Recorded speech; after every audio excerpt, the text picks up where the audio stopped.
Olha só, gente, o Fala Carlão já está aqui no Congresso da ARA nos Estados Unidos e a gente vai falar aqui agora com o Darren Kopock, que é o presidente da ARA, que acabou fazendo um discurso aqui, falou dos desafios.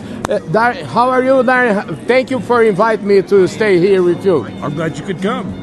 Where's the challenges of our sector distribution here in the United States? Well, for us, there's a really tough time at the farm gate. So the economics of the farm and whether they can be profitable or not, it's difficult. And so anytime they're under pressure, that pressure rolls right back up into retail. Farmers hold back on purchases they might otherwise make. You got to really prove everything that you want to do.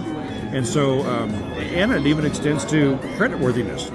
Can I support this grower financially, given where conditions are now? You speak in your speech. You say three important things.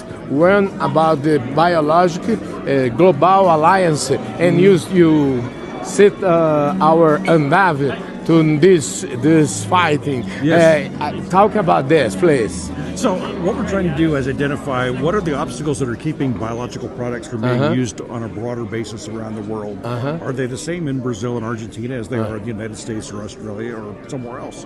And so if we can identify what those roadblocks are that are keeping back, holding us up from using those products, then we'll share that information internally so that, when a developer comes to a retailer, they know they need to have data from a local reputable source in the growing conditions where that retailer operates, or they're going to waste everybody's time.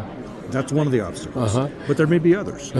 And you said about regenerative agriculture. This is one of important things in Brazil. I can imagine the world, no? Oh yeah, it seems like there's a new buzzword, if you will, every now and then. But in order for us to have an industry that lasts a long time, we need to take care of the resources that we use. And farmers do a good job of that, but there's always something more we can do, always something more we can learn. And so this whole idea about regenerative agriculture is, what is it that we're not doing today that we should be? Finally, what's the paper of the distribution, the retail sectors in this situation for the future? So our role in those two specific ones is that our retail agronomists are trusted advisors to those growers. And so we're a place where the growers can come. They don't have time to sort through all the products that are out there that might help their farm.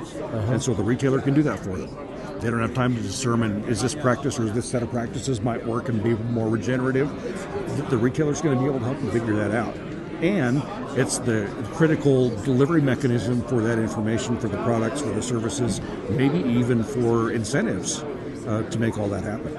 And if you say we're in perspective or retrospective in the last 16 years, and you are here, what you could say for what's the future you can imagine it? So the pace of change is so rapid, and it's faster every year, it seems like. I mean, when I first came to this job, we weren't talking about technologies like John Deere See & Spray, for example, that targets pesticide right on the pest and only on the pest.